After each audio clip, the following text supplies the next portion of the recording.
എല്ലാം തകർത്ത രാത്രി എന്ന നോവലിൻ്റെ 126-ാം ഭാഗമാണ് നിങ്ങളിന്ന് വായിച്ചു കേൾക്കാൻ പോകുന്നത്. സ്കിപ്പ് ചെയ്യാതെ മുഴുവനായും കേൾക്കാൻ എല്ലാവരും ശ്രമിക്കണം കേട്ടോ. സബ്സ്ക്രൈബ് ചെയ്യാത്തവർ സബ്സ്ക്രൈബ് ചെയ്തതിന് ശേഷം ബെൽ ഐക്കണും കൂടി ആക്ടിവേറ്റ് ചെയ്യാൻ മറക്കല്ലേ. എന്നാൽ നമുക്ക് കഥയുടെ ഓരോരോ ഭാഗങ്ങൾ മുടങ്ങാതെ ദിവസവും കേൾക്കാൻ കഴിയുമല്ലോ. എല്ലാവർക്കും നല്ല ഒരു ദിവസം പ്രാർത്ഥനാപൂർവം ആശംസിക്കുന്നു. നമുക്ക് കഥയിലേക്ക് പ്രവേശിച്ചാലോ. ബാങ്കിൽ നിന്നും വക്കച്ചൻ ചേട്ടൻ മക്കൾക്ക് വേണ്ടി എടുത്തു കൊടുത്ത ലോണിൻ്റെ തിരിച്ചടവ് കിച്ചുവാണ് ഇപ്പോൾ നടത്തിക്കൊണ്ടിരിക്കുന്നത്. ഓരോ മാസവും കൃത്യമായി അവൻ പണമടയ്ക്കുന്നുണ്ട്.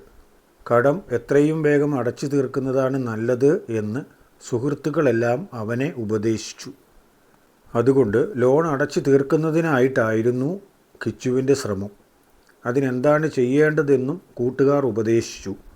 അവർക്കൊക്കെ ലോൺ എടുത്തും തിരിച്ചടച്ചും നല്ല പരിചയമുണ്ട്. അടച്ചു തീർക്കുന്നതിൻ്റെ ആദ്യ പടിയായി ചെയ്തത് ഓരോ മാസവും യഥാർത്ഥത്തിൽ അടയ്ക്കേണ്ടതിനേക്കാൾ കൂടുതൽ തുക വീതം അടയ്ക്കുക എന്നതാണ്. അങ്ങനെ ചെയ്താൽ കൂടുതലായി അടയ്ക്കുന്ന തുക മുതലിലേക്ക് ചെല്ലും. അതുകൊണ്ട് ബാങ്കിലെ കടം പെട്ടെന്ന് തന്നെ തീരും. പെട്ടെന്ന് കടം തീരാൻ മറ്റൊരു കാരണം കൂടിയുണ്ട്. ജോലിക്ക് കയറിയതിന് ശേഷം വന്ന ആദ്യ ശമ്പള പരിഷ്കരണത്തിൻ്റെ അരിയർ ഒരുമിച്ച് ഒരു വലിയ തുക കിട്ടി. തൽക്കാലം കൂടുതൽ അത്യാവശ്യങ്ങളൊന്നും മനസ്സിൽ കാണാത്തതുകൊണ്ട് ആ തുക കൂടി ബാങ്കിലെ കടം അടച്ചു തീർക്കാൻ വേണ്ടി ഉപയോഗപ്പെടുത്തി. കഴിഞ്ഞ മാസം ലോണിൻ്റെ നിലവിലെ സ്ഥിതി അറിയാൻ കിച്ചു ബാങ്കിലൊന്നു പോയി. വീട്ടിൽ ജപ്തിക്കാര്യം പറയാൻ വന്നപ്പോഴുള്ളവരാണോ ഇത് എന്ന് ആരും സംശയിച്ചു പോകും. കൃത്യമായി പണമടയ്ക്കുന്നതുകൊണ്ട് ബാങ്കുകാർക്ക് ഇപ്പോഴവനെ വലിയ കാര്യമാണ്. ചെന്നപ്പോൾ തന്നെ മാനേജർ പറഞ്ഞു, അടുത്ത മാസത്തോടെ അടവ് തീരും. വക്കച്ചൻ ചേട്ടൻ ചെന്നാൽ സ്ഥലത്തിൻ്റെ ആധാരവും മറ്റ് രേഖകളും കൊടുത്തുവിടുന്നതിന് യാതൊരു തകരാറുമില്ല.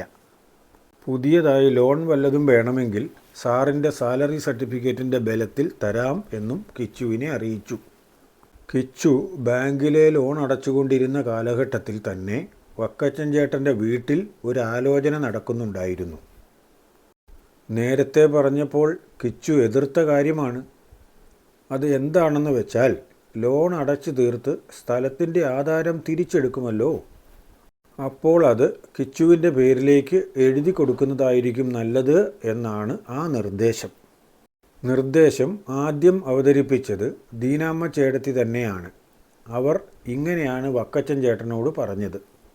മക്കൾക്കാർക്കും ഇവിടുത്തെ സ്ഥലവും വീടും വേണ്ടാത്തതുകൊണ്ടായിരിക്കുമല്ലോ അവർ നമുക്കിട്ട് ഇങ്ങനെ ഒരു ചെയ്ത്ത് ചെയ്തിട്ട് പോയത്. വയസ്സനാം കാലത്ത് അപ്പനും അമ്മയും എവിടെ നിന്നും തുക കണ്ടെത്തി ബാങ്കിലടയ്ക്കും എന്ന് വിചാരിച്ചാണ്. അപ്പോൾ പിന്നെ ബാങ്കുകാർ ജപ്തി ചെയ്ത് കൊണ്ടുപോകുന്നെങ്കിൽ കൊണ്ടുപോയിക്കോട്ടെ എന്ന് കരുതിയിട്ടല്ലേ. അതിനെന്താ സംശയം ഇരിക്കുന്നത്?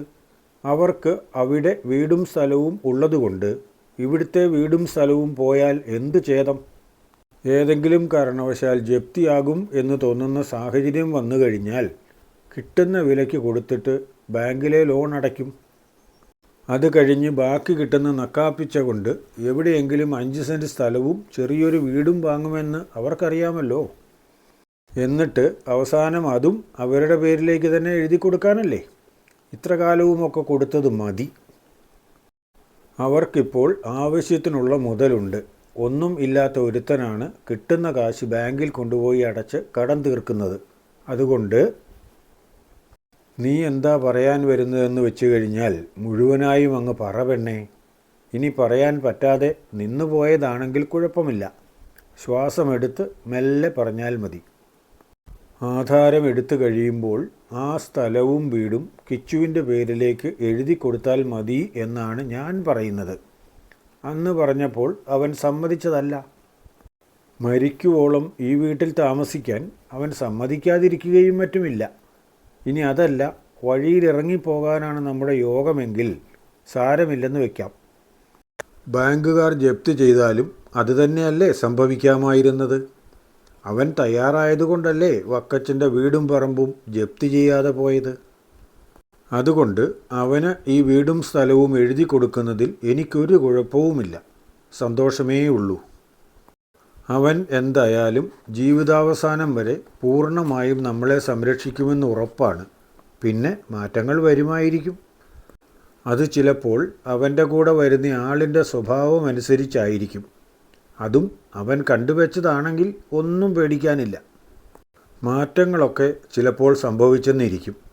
തങ്ങളുടെ മക്കൾ എത്ര മര്യാദക്കാരായിരുന്നു.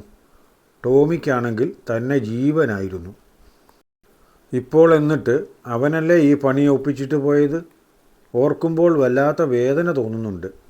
എന്നാലും മക്കളല്ലേ, പ്രാകുന്നില്ല. സംഭവിക്കാൻ പോകുന്ന കാര്യങ്ങളൊന്നും നമുക്ക് തടയാനൊക്കുന്നതല്ല. വരുന്നത് പോലെ വരട്ടെ എന്ന് വിചാരിക്കാം. ഏതായാലും ഇച്ചായൻ ഒരു കാര്യം ചെയ്യണം. അവൻ വരുമ്പോൾ അവനോട് കാര്യം പറയണം. അല്പം നിർബന്ധപൂർവം തന്നെ പറയണം. എങ്കിലേ അവൻ സമ്മതിക്കുകയുള്ളൂ. വക്കച്ചൻ ചേട്ടൻ അതിനെ അനുകൂലിക്കുകയല്ല ചെയ്തത്. ആര് പറയണം എന്നതിലാണ് തർക്കം. വക്കച്ചൻ ചേട്ടൻ പറഞ്ഞു. എന്നാൽ എനിക്ക് തോന്നുന്നത് നേരെ തിരിച്ചാണ് കേട്ടോ. ഞാൻ പറയുന്നതിനേക്കാളും കൂടുതൽ അംഗീകരിക്കുന്നത് നീ പറയുന്നതിനോടാണ്. അവൻ ഇവിടെ വന്നാൽ തന്നെ കൂടുതൽ നേരവും ചെലവഴിക്കുന്നത് നിന്റെ ചുറ്റുമാണ്, അതായത് അടുക്കളയിൽ. എന്നോട് സംസാരിക്കില്ല എന്നല്ല, വളരെ പ്രധാനപ്പെട്ട കാര്യങ്ങൾ പറയും. അതും പേടിച്ച് പേടിച്ച്. കൂടുതലും തുറന്നു സംസാരിക്കുന്നത് നിന്നോടാണ് എന്ന് മാത്രം. അത് ശരിയാണെന്ന് ദീനാമ്മയ്ക്കും തോന്നിയിട്ടുണ്ട്. എന്നാലും അതങ്ങ് സമ്മതിച്ചാൽ ഇച്ചായനെ ഒഴിവാക്കുന്നതായി തോന്നില്ലേ? അത് വരാതിരിക്കണമല്ലോ. അതിനാണ് തന്ത്രപൂർവം ദീനാമ്മ അങ്ങനെ പറഞ്ഞത്. എന്നാൽ വക്കച്ചനുണ്ടോ വിടുന്നു? അയാളും ആ വീട്ടിൽ തന്നെ എല്ലാം അറിഞ്ഞുകൊണ്ട് ജീവിക്കുന്നയാളല്ലേ. ഇച്ചായൻ പറഞ്ഞതുപോലെ ഞാൻ തന്നെ പറഞ്ഞോളാം. പക്ഷേ ഞാൻ പറയുമ്പോൾ എനിക്ക് പിന്തുണയായിട്ട് കൂടെ വേണം. നമ്മൾ ഒരാളാണ് തീരുമാനമെടുത്തത് എന്നെങ്ങാനും അവൻ അറിഞ്ഞാൽ മറ്റേയാളെ സ്വാധീനിച്ച് എങ്ങനെയെങ്കിലും ആ തീരുമാനം മാറ്റിയെടുക്കാൻ അവൻ പരമാവധി പരിശ്രമിക്കും. അവൻ സമ്മതിക്കാൻ ഒരു സാധ്യതയും ഞാൻ കാണുന്നില്ല. പിന്നെ അറ്റ കൈക്ക് നമുക്ക് സങ്കടം വരുമെന്നെങ്ങാനും പറഞ്ഞാൽ ചിലപ്പോൾ സമ്മതിച്ചേക്കും. അല്ലാതെ സമ്മതിക്കാൻ ഒരു സാധ്യതയുമില്ല. എന്നാലും പറഞ്ഞു നോക്കാം. അല്പം നിർബന്ധപൂർവം തന്നെയാണെങ്കിലും സമ്മതിപ്പിക്കാതിരിക്കാൻ പറ്റില്ല. അങ്ങനെ അവർ ഒരു തീരുമാനമെടുത്ത് കിച്ചുവിൻ്റെ വരവിനായി കാത്തിരിക്കുകയായിരുന്നു. ഈ മാസം അവർക്ക് അങ്ങനെ ചിന്തിക്കാൻ ഒരു കാരണം കൂടിയുണ്ട്. 2 മാസം മുമ്പ് ശമ്പള പരിഷ്കരണത്തിൻ്റെ അരിയർ കിട്ടിയപ്പോൾ അത് ബാങ്കിൽ അടയ്ക്കുന്ന കാര്യം വക്കച്ചനോട് കിച്ചു വന്ന് ചോദിച്ചിരുന്നു. കൂട്ടത്തിൽ അവൻ പറഞ്ഞതാണ് 2-3 മാസത്തിനുള്ളിൽ ബാങ്കിലെ കടം തീരും എന്ന്. അങ്ങനെയാണ് അവർ വിവരമറിഞ്ഞത്. അല്ലാതെ അവരെങ്ങും കണക്കൊന്നും നോക്കാറില്ല. അങ്ങനെയാണെങ്കിൽ കഴിഞ്ഞ മാസം തന്നെ അടവ് തീർന്നിട്ടുണ്ടാകണം. കടം തീർന്നാലും അപ്പോൾ തന്നെ അവർ ഡോക്യുമെൻറ്റ്സ് തിരിച്ചു തരില്ലല്ലോ. അതിനവർ ഒരു തീയതി പറയും. ആ തീയതിക്ക് ചെന്ന് വാങ്ങണം. ഒരിക്കലും കിച്ചുവിൻ്റെ കയ്യിൽ കിട്ടില്ല. കാരണം ലോൺ എടുത്തയാൾ വക്കച്ചനാണ്. അയാൾ തന്നെ ചെന്നെങ്കിൽ മാത്രമേ അത് തിരിച്ചു കൊടുക്കൂ. അവകാശിയായി വച്ചിരിക്കുന്നത് ടോമിയാണ്. അല്ലെങ്കിൽ പിന്നെ ടോമിക്കാണ് അത് വാങ്ങാനുള്ള അവകാശം. അത് നടപ്പുള്ള കാര്യവും അല്ലല്ലോ. ഇനിയിപ്പോൾ അതിനെപ്പറ്റി ചിന്തിക്കണ്ട. അവൻ വരുമ്പോൾ പോയി ആധാരം എടുത്ത് കൊണ്ടുപോയി ഇഷ്ടദാനം എഴുതി കൊടുക്കുക. 2 യാത്ര കഴിയുകയില്ല. അതുകൊണ്ട് ഒറ്റ യാത്രയിൽ തന്നെ 2 കാര്യവും സാധിക്കണം. അതൊക്കെയാണ് ഇനി എളുപ്പമുള്ള കാര്യം. ആഴ്ചയുടെ അവസാനം കിച്ചു വരുമ്പോൾ തന്നെ കാര്യം അവതരിപ്പിക്കണമെന്ന് അവർ തീരുമാനിച്ചിരുന്നതാണല്ലോ. വെള്ളിയാഴ്ച വൈകുന്നേരം അല്പം നേരത്തെ തന്നെ അവൻ വന്നു. 2 പേരും തിണ്ണയിലിരുന്നപ്പോഴാണ് അവൻ വരാറുള്ള വണ്ടി കടന്നുപോയത്. അത് പള്ളിക്കൽ നിർത്തിയാൽ പിന്നെ 10 മിനിറ്റിൻ്റെ സമയമേ വേണ്ടൂ അവൻ ഇവിടെ എത്താൻ. അല്ലെങ്കിൽ പിന്നെ ആരെയെങ്കിലും കണ്ട് വർത്തമാനം പറഞ്ഞ് നിൽക്കണം.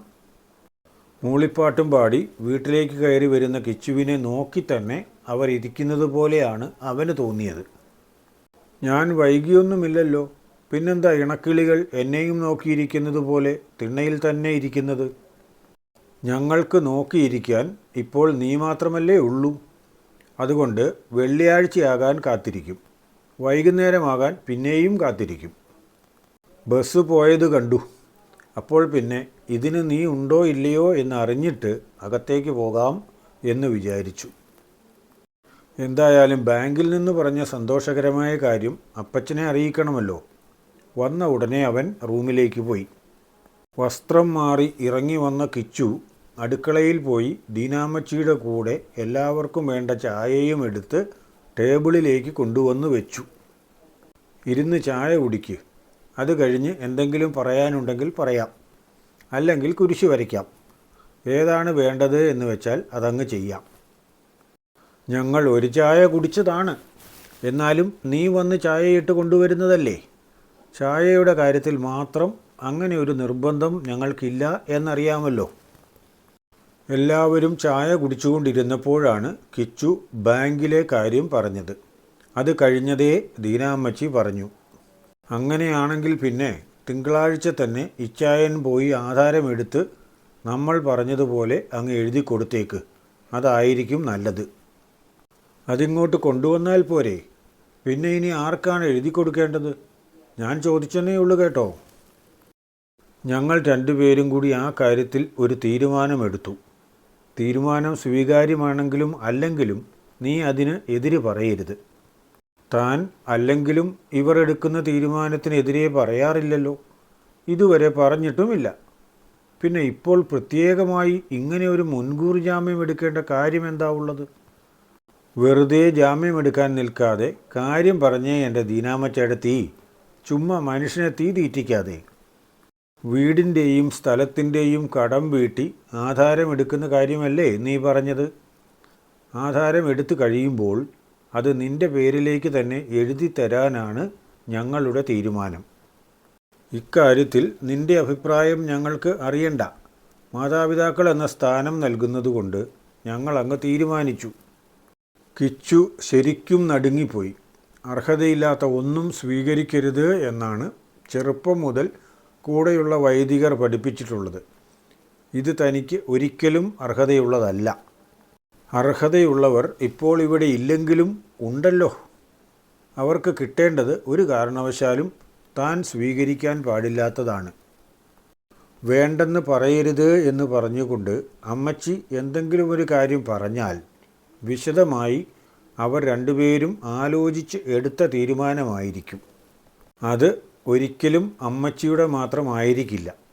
തീരുമാനം അവർ രണ്ടുപേരും ചേർന്ന് എടുത്തത് തന്നെ. അക്കാര്യത്തിന് സംശയമില്ല. ആ തീരുമാനം മാറ്റിക്കാൻ തന്നെ കൊണ്ടാവുകയും ഇല്ല. എന്നാൽ ഇത് തനിക്ക് അവകാശപ്പെട്ടതല്ല എന്ന് മനസാക്ഷി പറയുന്നു. ആകെ ഒരു വിഷമസന്ധിയിലായല്ലോ.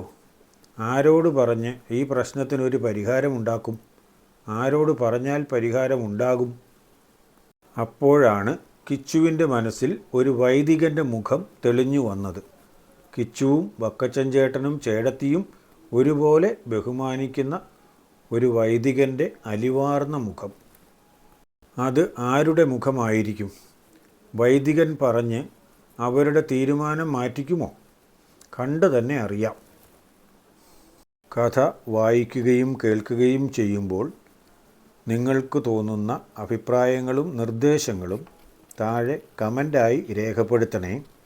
ഇഷ്ടമായെങ്കിൽ ലൈക്ക് ചെയ്യാനും കൂട്ടുകാർക്കും ബന്ധുക്കൾക്കുമൊക്കെ ഷെയർ ചെയ്ത് കൊടുക്കാനും മറന്നേക്കല്ലേ.